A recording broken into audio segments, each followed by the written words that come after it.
Umorder na naman tayo ng bagong tester. Itong tester na to, gawa ng Unity para sa pag-measure ng watts ng solar panels. So unbox na natin. Kagaya nung nauna kong tester, may kasama ng pouch yung tester na to pag binili mo. Ginawa lang talaga para pang testo ng solar panel. Magaan lang to pero wala siyang battery.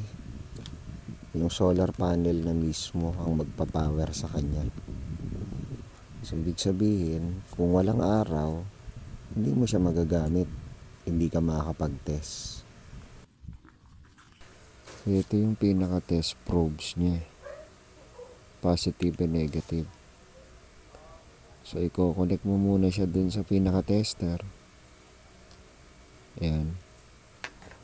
As yung kabilang dulo, papunta na dun sa MC4 nung solar panel mo.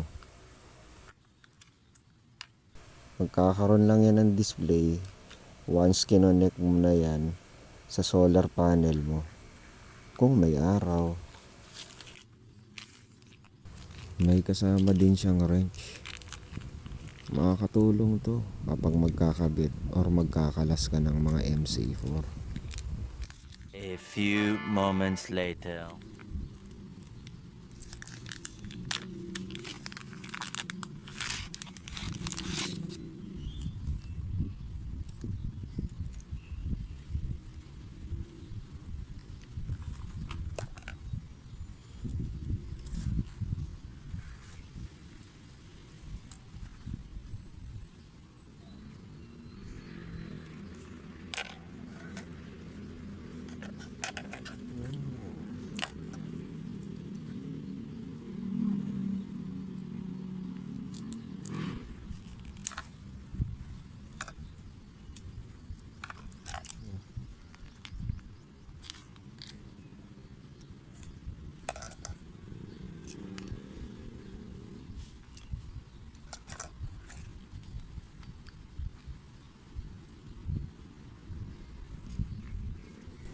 Pag nag-upgrade kami, siguro mga 4 na solar panel pa yung bibilin ko.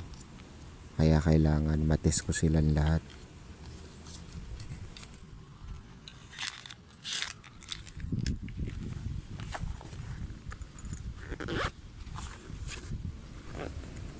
May nabili na akong tray na 600 watts.